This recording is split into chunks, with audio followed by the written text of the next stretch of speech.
iyi ni radiyo ijwi ry'Amerika ivugira i Washington DC mu kirundi n'ikinyarwanda. Nshuti banywanyi mwabonye bucya, ni Thomas Kamirindo basuhuza, ikaze kuri radiyo yanyu. Tudatinze duhere ku makuru yo hirya no hino ku isi, mwayateguriwe kandi murayagezwaho na Aloise Bigirimana. Mwaramutse Thomas, tuyahere muyavugwa muri Afrika.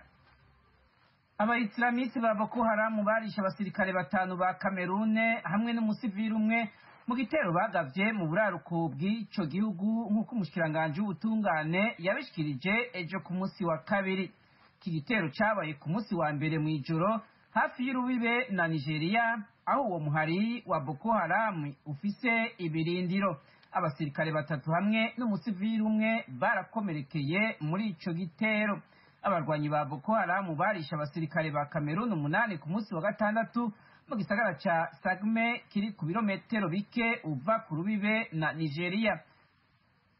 Igisirikare cy'igihugu hamwe n'ibisirikare by'intara muri Ethiopia bariko barahimiriza ugwaruka kwifatanya nabo mu ntambara barimwo n'inteko z'intara ya Tigre. Umushikiranganje wo kwivuna abansi wa Ethiopia yabishikirije ejo ku munsi wa kabiri ariko arakira imikangara mishasha yinjiye mu gisirikare k'umurwa mukuru Addis Abeba. Ni mu gihe intambara mu ntara ya Tigre iriko iratandukira izindi ntara. Ubutegetsi bw'intara zitari nke buriko burafasha mu gutanga abarwanyi bo mu mihari yabo yitwaje ibirwanisho hamwe n'abapolisi bakukurutse.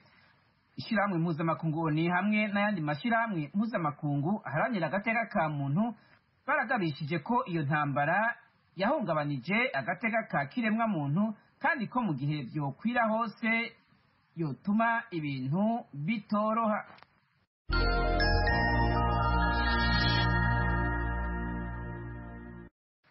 Muyavuga mu makungu, ishirahamwe mpuzamakungu riharanira uburenganzira bwa muntu Human Rights Watch yavuze ejo ku munsi wa kabiri ko leta ya Israeli hamwe n'umuhari Hamas bashobora kuba barakoze ivyaha byo mu ntambara bahitiyemwo mu kwezi kwa gatanu. Iyo ntambara yamaze iminsi 11 yaranzwemwo n'ibisasu bya rokete vyava i Gaza biterwa muri Israeli, nayo Israeli igaca yihora n'ibitero by'indege. Human Rights Watch yavuze ko yatohoje ku bitero bitatu vya Israeli vyishe abasivile b'abanya Palestina 62 bari ahantu hatari abarwanyi. Iri shirahamwe riharanira agateka ka muntu ryavuze ko ibitero vya rokete za Hamas muri Israeli bizovugwa ko muri raporo izokurikira.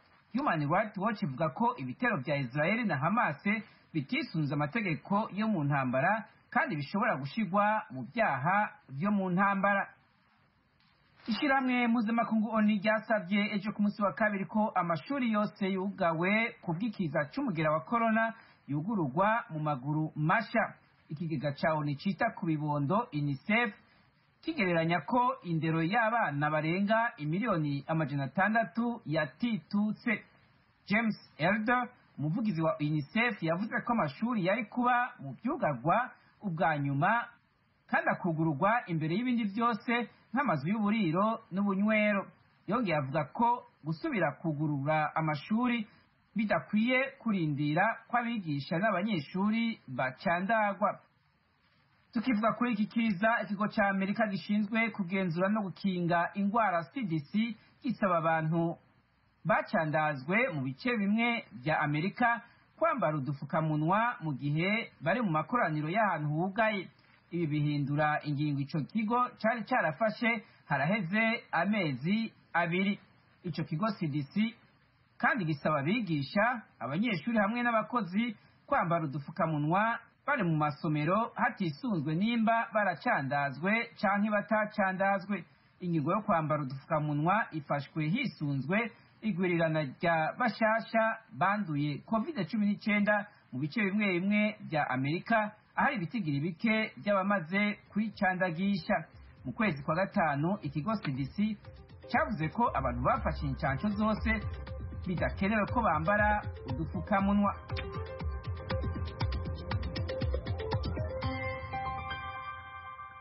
Aloise Bigirimana, urakoze kuri ayo makuru yo hirya no hino ku isi utugejejeho.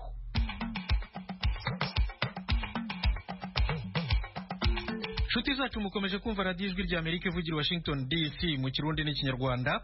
Mudukurikire no ku rubuga rwacu rwa internet wa3 radio yacu VOA akadomo, no kuri YouTube, Instagram na Facebook VOA radio yacu. Naho ku maradiyo yanyu mu Rwanda turavugira kuri FM 104.3, mu Burundi ni ku mirongo migufi metero 25, 31 na 41. Mu makuru y'akarere k'ibiyaga bigari, benshi baba mu buhungiro muri Uganda bugarijwe na virusi ya corona n'inzara. Abantu benshi barapfa, abatishwe na corona bicwa n'inzara. Dupfiriye mu nzu naho corona itotwica, inzara yoyo ridusiga. Uyu ni umwe mu barundi b'impunzi muri Uganda. Naho mu Rwanda urukiko rw'ibanze rwa Nyarugenge i Kigali rwaraye rutegetse ko Karasira Aimable afungwa by'agateganyo iminsi 30. Karasira aregwa ibyaha byo guhakana no guhishingiro jenoside. Mu Burundi ho leta yaraye itangije icyumweru cyahariwe abarundi baba mu mahanga. Izero ni ingingo z'ingenzi, amakuru arambuye ni mu kanya gato cyane. Nanone mbahaye ikaze, muri kumwe na Thomas Kamirindi.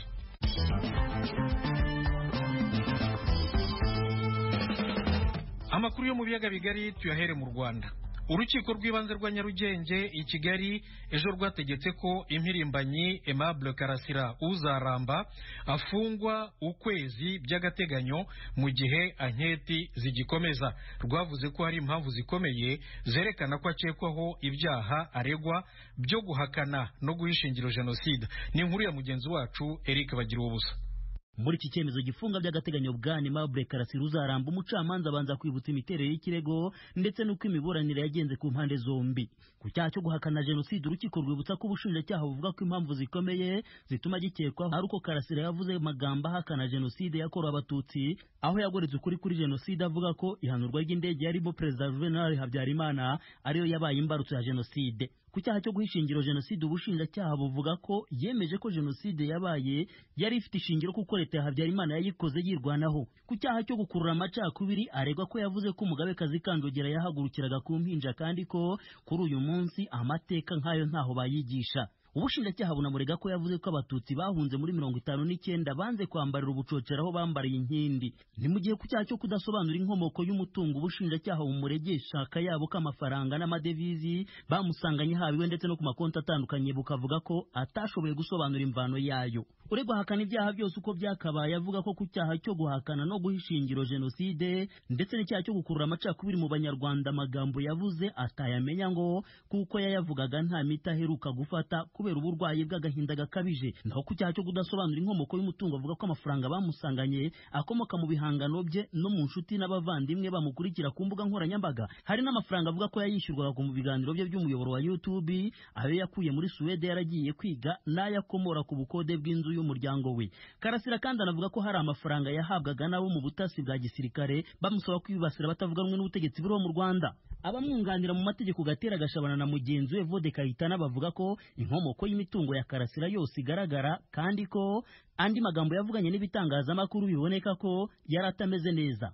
Bakavuga ko nta mpamvu zikomeye babona zatuma afungwa by'agateganyo. Bashingira kuri raporo ya muganga igaragaza ko Karasira arwaye, bagasaba ko yafungurwaga by'agateganyo agakurikiranwa yidegembya, bikamubera umwanya mwiza wo gukurikiranwa n'abaganga. Bakavuga ko mu kumurega hirengagijwe uburenganzira bwo gutanga ibitekerezo buba bugomba kubahirizwa na leta. Bavuga ko amagambo yavuze nta na rimwe rigize icyaha. Urukiko rusanga Karasira yarakoresheje imvugo ihakana jenoside, avuga ko itateguwe, rukavuga ko ari bumwe mu buryo bwo kugaragaza ko itabayeho cyangwa kugabanya ubukana bwayo. Rugashimangira ko imvugo yakoresheje ari impamvu ituma akekwaho icyaha cyo guhakana jenoside. Rwavuze ko kuri Karasira rusanga hari ibyagezweho mu iperereza bituma akekwaho ibyaha, naho ko kuba byaravugwaga ko ibyo yavuze atari ameze neza, urukiko rusanga nta kigaragaza ko amagambo yagaragaje yavuze arwaye ku buryo atabashaga kugenzura ibyo avuga, cyane ko ngo na raporo ya muganga itigeze igaragaza ko yaba yaratakaje ubushobozi mu gutekereza urukiko ruvuga ko kuba hari impamvu zikomeye kandi zihagije zituma Karasira akekwaho icyaha agomba kugikurikiranwaho afunzwe kuko aribwo buryo bwatuma icyaha gihagarara ntakomeze kwifashisha imbuga nkoranyambaga avuga amagambo ashobora gukurura amacakubiri, guhakana no guha ishingiro jenoside. Naho ku ngingo yo kumurekura akajya kwivuza, urukiko rusanga ubuvuzi akenera haba muri gereza ndetse no muri kasho ya polisi abuhabwa, rukanzura ko nta mpungenge byakwiye gutera. Nyuma y'izo mpamvu zasobanuye, umucamanza Madamu Liberatu Uwimana yategetse ko Bwana Aimable Karasira Uzaramba afungwa by'agateganyo mu gihe cy'ukwezi imbere y'urubanza mu mizi. Ijwi rya Amerika yashatse ku murongo wa telefone abunganira Karasira ngo tumenye uko bakiriye iki cyemezo. Maître Gatera Gashabana yavuze ko kitabashimishije kandi ko biteguye kukijurira mu bihe bya vuba kuko ngo umucamanza hari ingingo z'amategeko yirengagije harimo na raporo ya muganga igaragaza ko Karasira arwaye. Umucamanza atasomye raporo yakozwe na muganga, kandi uriya muganga ni ubushinjacyaha bwari bwayisabye. Nyuma yaho baramusuzuma basanga koko yivuza muri sante mentale kuva mu 2003, kandi basanga hari za reaction zigaragaza ko koko afite ikibazo. Turasanga atitaye ku ngingo aho bavuga ko umucamanza ushinzwe gufata icyemezo gifunga n'ifungurwa ry'agateganyo mu byo yita ku mibereho n'ubuzima bw'ushinzwe, kandi iriya ngingo ni indemyacyo. Impuguke mu by'indwara zo mu mutwe muganga Nobo Marara abarizwa mu gihugu cy'Ubwongereza ku mugabane w'Uburayi yabwiye Ijwi rya Amerika ko umuntu urwaye nka Karasira ikihutirwa bari ukuvuzwa mbere yo gufungwa. Nta nubwo ari depression yonyine afitemo ikintu twita trauma. Rero ubundi leta nangwa ubucamanza bwakabaye bwita cyane ku kureba ukuntu bamuvuza, noneho abaganga bakazamwandikira urwandiko ruvuga ko ari prepared to facing justice. Karasira azwi cyane ku mbuga nkoranyambaga nko ku muyoboro wa YouTube anenga bikomeye imigenzereze y'ubutegetsi bw'u Rwanda. Ni umucikacumu wa jenoside yakorewe Abatutsi, ariko yakunze kumvikana cyane yemeza ko abari abarwanyi b'inkotanyi aribo bahitanye abo mu muryango we. Avuga ko ashinjwa ibyaha bya politiki. Wagira ubusa Ijwi rya Amerika i Kigali. Tuve mu Rwanda tujye mu Burundi. Ejo leta yatangije icyumweru cyahariwe abarundi baba mu mahanga, ni ukuvuga diaspora mu Gifaransa. Mugenzi wacu Pierre Claver Niyonkuru ukorera i Kigali mu Rwanda yaduteguriye inkuru irambuye. Ikivugo ngenderwako c'indwi yahariwe abarundi baba mu makungu yatangujwe kuri uyu wa kabiri i Bujumbura ni uruhara rw'abarundi baba mu makungu mwishigwa mu ngiro y'imigambi ya leta. Nigihe abarundi baba hanze bahamagagwa ku mwaka mu nama rukokoma y'indwi yose bagasigurirwa aho igihugu kigeze n'imigambi mikuru yashizwe imbere. Abitavye barenga ibihumbi 200 barimwo abanyeshuri, abagwizatunga n'abandi bakora mu mashirahamwe mpuzamakungu. Umwitwarariko wa bamwe muri abo n'umutekano ukoroherezwa mu kuzana imitahe yabo mu Burundi hamwe no kuronka ivyangombwa. Nagiye mu Cibitoki ndagura itongo, ndorora inkoko, amafi, impene n'inka ndashizemo, ariko mfite ikibazo ahantu naguze itongo ni juste kuri frontiere na Rusizi, na security yo mfise na security y'iwacu. Jewe ndasaba yuko niba bishoboka banzane position y'abapolisi hafi yaho nkorera, murumva yuko abarebere baje akavyonona nubambuze byose. Bisaba kugira ukwishara no kwizana. Mpereye kuri karangamuntu, jewe d'experience haci imyaka 2 narazanye umwana wanje kurondera karangamuntu, twagiye kuyisaba mu Gihosha, byaratugoye cyane gose. Ndanayiheba ndavuga nterekana idugira iwacu mu Kirundo ho nzoyironka. Karangamuntu narayironse mu Kirundo ariko byarangoye. Murumva rero yuko kugira ngo umuntu ashobore gukorera imigambi ngaha twasaba yuko leta mvye leta nkozi yoraba ukuntu yokorohereza abarundi ba mu mahanga mu bijanye no kuronka d'abord ikibaranga. Maze indwi zibiri ngaha naratembereye mu maprovince atari make, aho nasanze hari imyidogo myinshi y'amakoperative ngo amahera yarahomvye byaragiye biragaruka. None ngaha iwacu ko iyo turi hanze imitwe tuyikoresha kandi bakadushimira, ese iyo mitwe tuyizanye ngaha abi iwacu bari ready kutwakira. Icegera c'umukuru w'igihugu Prosper Bazombanza yatanguje ivyo bikorwa, arabahumuriza ko umutekano ari wose. Ivyo byose bishoboka kuko mubona neza ku gihugu cyacu cy'Uburundi kiri mu mahoro n'umutekano. Uko tukoranye ngaha nibaza ko ata muntu n'umwe cyakabwi na kamwe ko dusumva ijwi ryo kuvuga ukuri tubona ngaha mu Burundi kujanye n'amahoro n'umutekano, kuko ngaha mu gisagara ca Bujumbura haba mu zindi ntara zose z'igihugu igihugu kiratekanye kiri mu mahoro. Ikimenyetso kitabesha n'ihunguka ku bwinshi by'abarundi bari bataye ibyabo bakomoka bariko baratahuka ku bwinshi. Umushikiranganji ajejwe imigenderanire y'Uburundi n'amakungu Albert Shingiro nawe yibukije ko leta ataco idakora ngo yorohereza abarundi baba hanze. Korohereza abarundi baba mu mahanga bashaka gutahukana utwabo kugira baje gukorera mu gihugu cyabibazo, kubafasha kuronka ibikenerwa igihe bashaka gushinga amashirahamwe yo guterera mu iterambere ry'igihugu cyabibazo, gutegura no gushyira mu ngiro inganda kuri baburamatari na musitanteri bose bo mu gihugu kugira ngo bagume bakorana hamwe mu bikorwa byose bijyanye n'iterambere mu ntara bavukamwo no mu makomine bavukamo. Leta irashima intererano y'abo barundi baba hanze. Umushikiranganji w'ikigega ca leta Domitiano Ndiyokubwayo yabigarutseko. Mugabe ico tuzi ni uko hinjira amafaranga atari make avuye muri abo bari hanze. Inzira ayo mafaranga aca mu nzira cari nyinshi, hari abaza bayazanye, hari abayarungika, hari abayakoresha mu buryo butandukanye. Ko bajya bari hanze barafise abo barihira amashuri ngaha mu Burundi, bajya bari hanze barafise abo bavuza, bajya bari hanze barafise nabo batunze. Ni byinshi rero twovuga yuko nabo baterera mu iterambere ry'igihugu. Hariho n'iyindi migambi minininya bashobora gukora bakaja hamwe kubo baranaronka n'uburyo kumbure bukwiye. Abubatse ibitaro bamaze kubyumva bariko barashiraho amashirahamwe yo guhingura. Mu bikorwa byategekanijwe harimwo gutembereza bitavye ibikorwa hagati mu gihugu. Ku rutonde rw'ahazogenderwa harimo intara ya Muramvya. Aha ni hamwe mu duce tw'igihugu hamaze igihe hibonekeza umutekano muke, abantu bagategerwa ku mabarabara canke bakicigwa mu bunywero. Inzego za leta zisigura ko ari akaryo ko kumara amazinda abo barundi baba hanze k'umutekano ubu wagarutse. Ceklaveni nkuru Kigali ku bwijwi rya Amerika. Nyuma y'u Rwanda n'u Burundi noneho tujye muri Uganda. Ishami ry'umuryango w'abibumbye ryita ku mpunzi HCR riratangaza ko umubare munini w'impunzi bamaze kwandura virusi ya corona. Abakozi benshi b'imiryango itabara impunzi nabo baranduye ndetse hari n'abapfuye. Inkuru irambuye tuyibaze Ignatius Bahizi, umunyamakuru w'ijwi rya Amerika muri Uganda. Ku mpunzi 29 zimaze gufatwa ibipimo bya COVID-19 kuva icyo cyorezo cyatangiriye mu gihugu, hafi 2500 nibo basanganywe indwara ya COVID-19. Abagera ku 1892 bo bamaze kuvurwa barakira. Impunzi zimaze guhitanwa n'iyi ndwara zo ni 39 nk'uko byemezwa na HCR. Iri shyirahamwe rya ONU rinavuga ko abantu 685 bakorana n'amashirahamwe ashinzwe gutabara impunzi aribo banduye mu gihe bari ku kazi kabo. Inkambi ya Nakivale ni imwe mu nkambi zituwemo n'umubare munini w'impunzi zituruka mu bihugu byo mu karere bituranye na Uganda, hakiyongeraho izo muri Somalia, Ethiopia na Eritrea. Iyi nkambi iza ku mwanya wa kabiri mu zifite umubare munini w'abanduye COVID-19 bangana na 453. Navuganye n'umwe mu bayobozi b'impunzi muri iyo nkambi wifuje ko tutatangaza amazina ye. Yahisemo ko tuvuga rimwe ari ryo Fideli ryonyine. Hano aratubwira uko byifashe aho Inakivale. Twebwe nk'impunzi zisanzwe ziri ngaha mu nkambi ya Nakivale, biraboneka yuko ari ikiza abantu bose basanzwe bafitiye ubwoba ko ni indwara iteye ubwoba, ni indwara yica.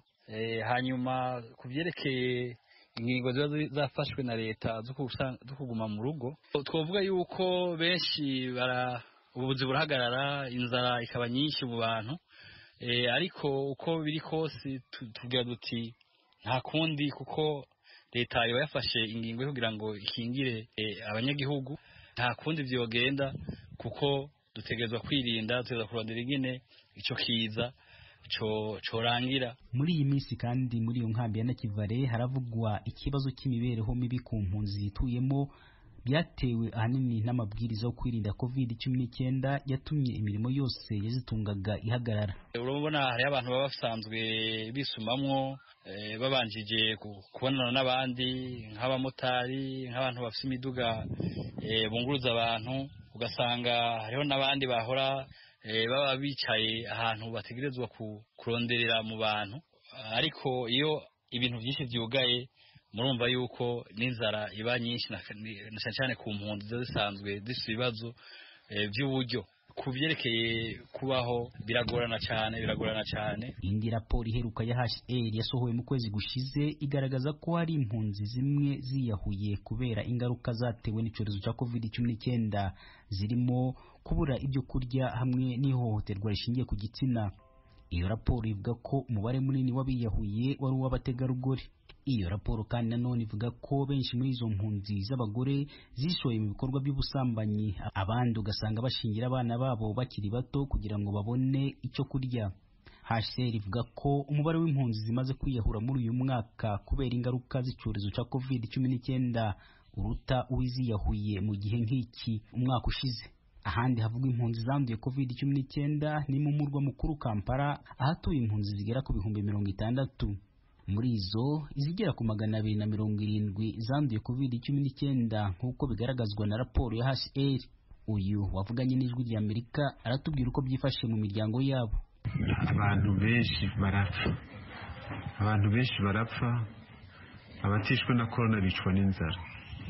Dupfiriye mu nzu naho corona itotwica, inzara yoyo ntidusiga kuko hamaze gupfa benshi naho ntemeza byose ko ari inzara, mugabo urabona bapfa bagapfira mu mazu. Ntumbendo heza ngo umenye yuko ari corona nuko ari inzara, mugabo ahanini ikibisongera cyane gituma n'abantu bapfa ni inzara kuko ntibaronka icyo barya, ntibaronka n'amafaranga kuza kwivuza. Abantu basaga 92,000 nibo banduye COVID-19 muri Uganda kuva iki cyorezo cyatangiriye mu mwaka ushize. Kuri abo hafi 76,000 bamaze kuvurwa barakira. Iyo ndwara kandi yamaze guhitana 2,500 nk'uko bivugwa na Minisiteri y'Ubuzima muri Uganda. Ignatius Bahizi, Ijwi rya Amerika, Uganda. Radio Ijwi rya Amerika mu Kirundi n'Ikinyarwanda. Tugeze kuri wa mwanya mbagezaho ikiganiro Amerikana kivuga ku byaranze cyangwa biranga Leta Zunze Ubumwe za Amerika. Hashize imyaka 153 abirabura bahoze ari abacakara muri Leta Zunze Ubumwe za Amerika babonye ubwenegihugu busesuye ku buryo budasubirwaho kandi mu kivunge, ni ukuvuga bose hamwe uko bakabaye nta n'umwe uvuyemo. Nibyo tuganiraho muri make. Ikaze mu kiganiro Amerikana. Ku itariki ya 28 y'ukwezi kwa karindwi 1868 ivugurura rya 14 ry'itegeko nshinga rya Leta Zunze Ubumwe za Amerika ryaremejwe burundu, rikemura cyane cyane ikibazo gikomeye cy'ubwenegihugu cyariho icyo gihe. Mu gika cya mbere riravuga ngo abantu bose bavukiye kandi baba muri Leta Zunze Ubumwe za Amerika ni abaturage ba Leta Zunze Ubumwe za Amerika na leta ziyigize batuyemo. Uretse ibyo, iri vugurura ryimakaza n'ihame ryo kurengerwa n'itegeko kimwe kuri buri mwenegihugu wese. Riravuga ngo nta leta n'imwe mu zigize Leta Zunze Ubumwe za Amerika izashyiraho itegeko rikumira uburenganzira bw'abaturage ba Leta Zunze Ubumwe za Amerika. Nta leta n'imwe ishobora kubambura ubuzima, ukwidegembya cyangwa umutungo bitanyuze mu nzira iboneye y'amategeko. Nta leta n'imwe ifite ububasha bwo kwima buri muturage wese kurengerwa kimwe n'amategeko kuri bose. Mbere y'uko iri vugurura rya 14 ry'itegeko nshinga rya Leta Zunze Ubumwe za Amerika ryemezwa, ubucakara bw'abirabura bwari bwaraciwe bwa mbere n'iteka rya President Abraham Lincoln ryo mu kwezi kwa 9 1862 ryatangiye kujya mu bikorwa ku itariki ya mbere y'ukwezi kwa mbere 1863. Ariko rero iri teka ntiryari rihagije kuko iteka ntabwo ari itegeko mu by'ukuri burya. Nibwo rero itegeko nshinga ryarishimangiye mu ivugurura ryaryo rya 13 ryo mu 1864 ryaciye burundu rero ubucakara muri Leta Zunze Ubumwe za Amerika. Nyamara rero nubwo abirabura bari babonye ubwigenge, nta bwenegihugu bari bafite. Byafashe imyaka 4 yakurikiyeho kugira ngo babubone.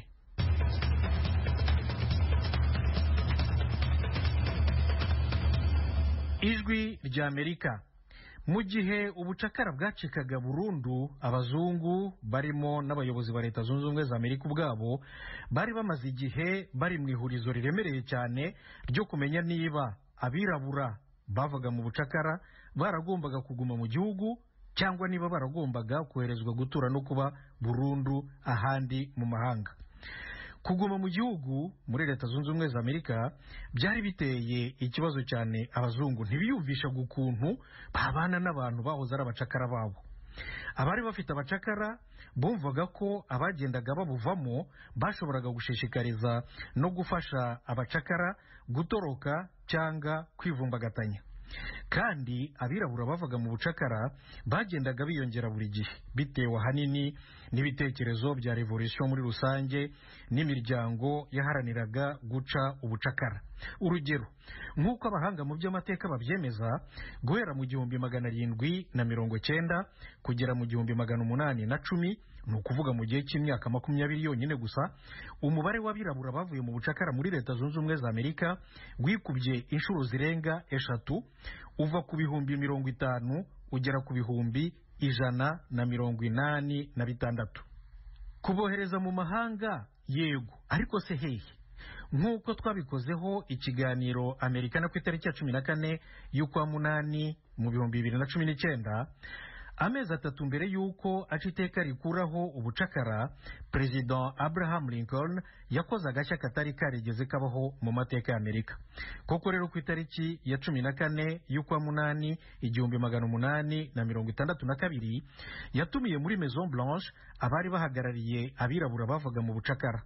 Bose bari barize ari abapasitoro mu matorero atandukanye. Nibo birabura ba mbere na mbere bazwi neza mu mateka bakandagiye mu ngoro y'umukuru w'igihugu.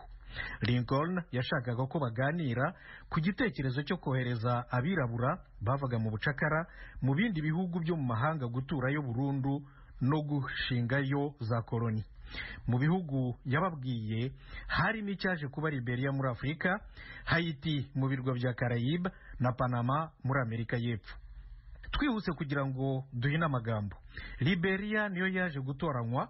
Yari isanzwe imaze imyaka nka 50 ya mbere y'uko ubucakara bucika burundu, izwi ko yakira bene ababirabura bo muri Leta Zunze Ubumwe za Amerika bagendaga bava mu bucakara. Koko rero kuva mu 1816 umuryango udaharanira inyungu witwaga American Colonization Society wari waratangiye kubashakira koloni ku nkengero z'inyanja ya Atlantika muri Afurika y'Uburengerazuba, ukagenda buhoro buhoro ugura ubutaka n'ingoma z'abami baho b'icyo gihe, ukajyanayo abirabura bavaga mu bucakara muri Leta Zunze Ubumwe za Amerika. Wahagejeje abambere na mbere mu 1820. Koloni bashinze buhoro buhoro nizo zaje gukora igihugu cyitwa Liberia tuzi muri iki gihe. Hagati aho, James Monroe, Andrew Jackson na James Madison baje kuba bakuru b'igihugu cya Leta Zunze Ubumwe za Amerika, nabo bari barabaye abanyamuryango ba American Colonization Society. Mu myaka 40 yakurikiyeho nyuma y'uko abambere bashika muri Liberia, American Colonization Society yari maze kugezayo abarenga ibihumbi 12. Ubucakara bumaze gucika burundu, abandi ibihumbi n'ibihumbi bakomeje kujya gutura muri Liberia, ariko abirabura benshi cyane rwose barabyanze. Amerika niyo bari bazi yonyine, bumva ko ari cyo gihugu cyabo.